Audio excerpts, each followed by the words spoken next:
My daughter-in-law shouted, "You old parasite," from the terrace of my own beach house, while her family drank beer on my sofas and my step-grandchildren kicked a ball into the flower pots I had cared for 20 years. I had just arrived in Puerto Vallarta after driving from Guadalajara since 5 in the morning. I had brought a small suitcase, sweet bread for breakfast, and the hope of spending the weekend listening to the ocean, the way I always did when the city made my chest feel tired. That house was not inherited luxury. I built it stitch by stitch, literally, with the money I earned as a seamstress after I became a widow at 42. Every tile, every palm chair, every bougainvillea in the garden cost me years of a bent back and burning eyes from sewing other women's dresses until dawn. So when I saw 4 unfamiliar trucks parked outside the gate, something tightened in my throat. Norteño music was blasting. Cans were scattered beside the fountain. A little girl had left melted ice cream on my Perota wood table. My embroidered cushions were on the floor, wet and covered with sand. I walked in slowly, holding my keys, hoping there was a decent explanation for all of it. Jessica appeared in the doorway wearing my favorite apron, the one I embroidered with yellow flowers when my first granddaughter was born. "What is this old parasite doing here?" she shouted without lowering her voice. "There is no room for you." Everyone on the terrace turned around. Her sister Veronica laughed. Her mother, Dona Graciela, looked at me the way people look at a maid who has arrived late. "Jessica, this is my house," I said, trying not to tremble. "Roberto said we could use it whenever we wanted, besides, you almost never come here. A house like this should not be wasted on a lonely old woman." My face burned. My son Roberto was not there, according to Jessica. He was working in Guadalajara, but her family was occupying my bedrooms, my kitchen, my bathrooms, and even my bed. "I need to come in and rest." "You can't," Veronica said, folding her arms. "All the rooms are full. Go to a hotel. You must have money if you can afford a beach house." A young man in a cap walked out of my living room smoking. "Ma'am, don't ruin the party." I wanted to scream. I wanted to throw all of them out. But I was surrounded by strangers mocking me on my own floor, and for 1 second I became that poor widow again, the woman everyone thought they could push around. Jessica stepped closer and lowered her voice, poisonous and confident. "Look, Teresa, I already talked to Roberto. This house has to pass to him sooner or later. You should be grateful the family is using it." I stared at her. Something about her certainty frightened me. This was not just abuse. This was Aplin. "All right," I said with a calm I did not understand. "I understand perfectly." Jessica smiled, believing she had won. I went to a hotel facing the boardwalk. That night, from the balcony, I watched the lights in my house glow as if they were celebrating my exile. I cried, yes. But not from weakness. I cried with cold rage, the kind that does not shout because it is already calculating. The next morning, I returned early. The door was locked from the inside. I had to ring the bell of my own house. Dona Graciela opened it, her hair messy, wearing my linen robe. "What do you want now?" "My things." She let me in with obvious annoyance. The living room smelled of alcohol, smoke, and old food. In my kitchen, my Talavera plates were broken. In my bedroom, 2 teenagers were sleeping in my bed. My clothes had been stuffed into black trash bags. Then I saw that my secret closet was open. I ran to it. My documents had been scattered. My late husband's gold watch was missing. So were my mother's earrings. But the worst thing was a folder that did not belong to me, an application to transfer my house into Roberto's name, claiming that because of my age he was no longer mentally capable of managing property. Down on the terrace, I heard Jessica talking on the phone. "Yes, Mom, the doctor already signed the dementia report. Now Roberto just has to make sure the little old woman doesn't make a scene." I stood frozen with the folder in my hand. My daughter-in-law had not only invaded my house. My own son was helping declare me insane so he could steal it. I did not go downstairs to confront her. Sometimes dignity is not about shouting. Sometimes it is about leaving with the evidence in your purse. I went back to the hotel, locked the door, and spread everything across the bed, a copy of the application, photos of the destroyed house, Jessica's handwritten notes, the doctor's name, and a list of my stolen jewelry. Then I called the bank. "Don Emilio, I need to block any third-party attempt to access my accounts." The manager had known me for 15 years. I had saved 1 peso after another while everyone assumed I lived only on my pension. "Dona Teresa, you have 2,400,000 pesos in savings and investments. No one touched that without your authorization. I also need a letter confirming that I manage my finances personally." Family trouble? Family war. That same afternoon, I met with attorney Mariana Rojas, a specialist in financial fraud against older adults. I told her everything. I did not cry. I had already cried enough. Attempted property theft, falsified medical documents, robbery, illegal occupation, and financial abuse, she said. We are going to recover our house and expose them legally. The next day, we arrived at the property with a court officer, 2 municipal police officers, and a provisional eviction order. I wore a navy blue dress, dark sunglasses, and my hair pinned back. Jessica was having breakfast on Maiterace with her family when she saw the patrol cars. "What is this?" she screamed. "The owner of the house came to take back what belongs to her," my attorney replied. Roberto arrived 20 minutes later, pale and sweating, still wearing his office shirt. "Mom, we can talk. You already talked when you let your wife throw me out of my own house. It wasn't like that." I held up the folder. "Was it not like that when you tried to declare me incompetent?" Jessica stepped between us. "Roberto only wanted to protect you. You are getting old." The police began escorting people out. Veronica screamed that there were children there.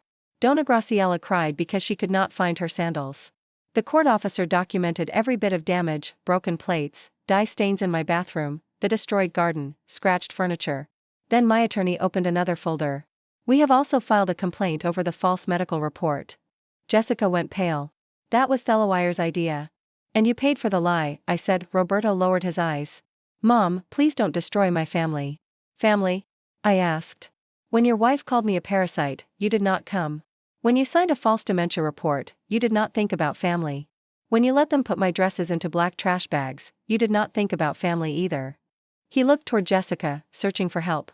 She did not look back. That was when I understood that the loyalty he denied me was not guaranteed to him either. "And what were you planning to do with mine?" "Hetry to take my hand. I am your son." That is exactly why it hurts more. Before leaving, Jessica spat one last sentence at me. "Bitter old woman. No one will take care of you when you end up alone." I looked at her without blinking. I would rather be alone than surrounded by thieves with my last name. When the last car left, I walked into my house. There was silence, but not peace. I crossed the ruined living room, picked up a broken piece of Talavera plate, and felt as if I were holding my own shattered patience. My attorney came closer. "Donna Teresa, this is just beginning. The judge may order a family hearing. Your son will try to make himself look like the victim. Then let him do it in front of everyone." And that is exactly what happened. 1 week later, in a hearing full of relatives, neighbors called us witnesses, and documents spread across the table, Roberto arrived wearing the face of a repentant son. Jessica arrived crying. I arrived with security recordings they did not know existed. The courtroom smelled like paper, sweat, and shame. My sister Lucia traveled from Tepic to be with me. 2 neighbors from my house in Guadalajara were there, along with the gardener who cared for the beach property when I was away, and even the bank manager with the letter confirming that I handled my accounts without assistance.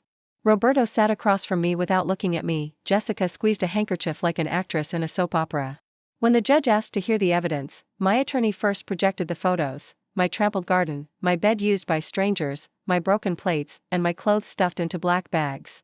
Then she played the audio from a hidden camera near the entrance. Jessica's voice filled the room. "There is no room for you, you old parasite." My sister Lucia stood up in outrage. "My sister paid for that house by sewing until she made herself sick." The judge asked for silence.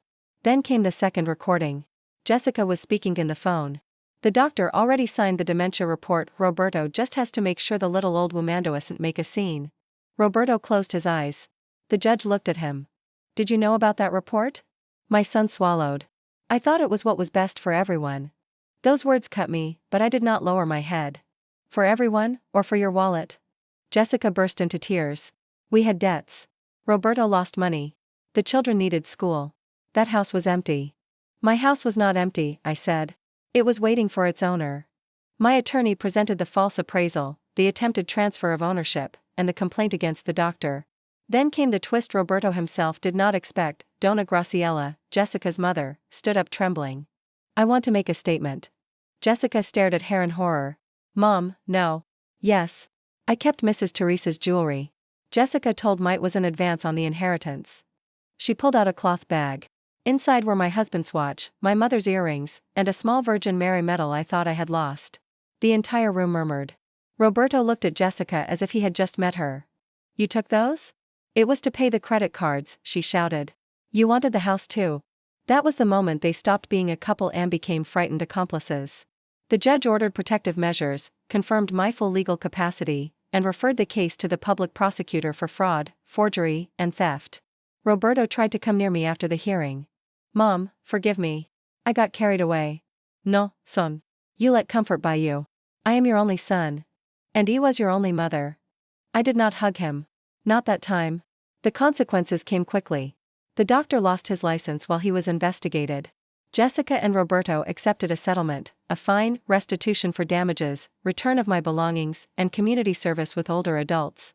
They did not go to prison, but they were left with a record and a shame the entire neighborhood knew about. Their marriage did not survive. They blamed each other until they separated. I changed every lock, installed cameras, and hired Maria, a widowed neighbor, to watch the house when I was in Guadalajara. I also changed my will. The beach house will not go to Roberto. It will be donated to an organization that protects older adults from family abuse.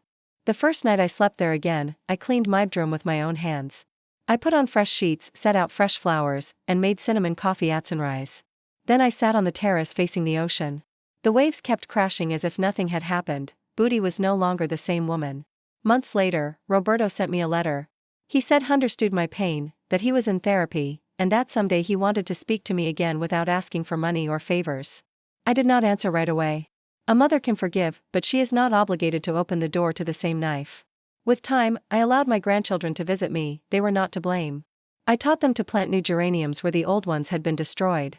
My 11-year-old granddaughter, Sophia, asked me, "Grandma, why did Dad and Jessica fight with you?" It thought carefully before answering. Because they tried to take something that was mine without asking. Your house? My peace, and my dignity. Sophia looked down. That is wrong. I smiled sadly. Yes, my girl. And when someone does something wrong, they must face the consequences. Today, I am 72 years old. I still sew, but only when I want to. I give talks at community centers about how to protect deeds, accounts, and wills. Many older women come up to me afterward, crying, saying their children also ask them for signatures, powers of attorney, and favors that smell like traps. I tell them, age does not make us burdens. It makes us living history. My house by the sea still stands. Not as an inheritance for an ungrateful son, but as proof the tan older woman can defend herself, win, and look at the horizon again without fear.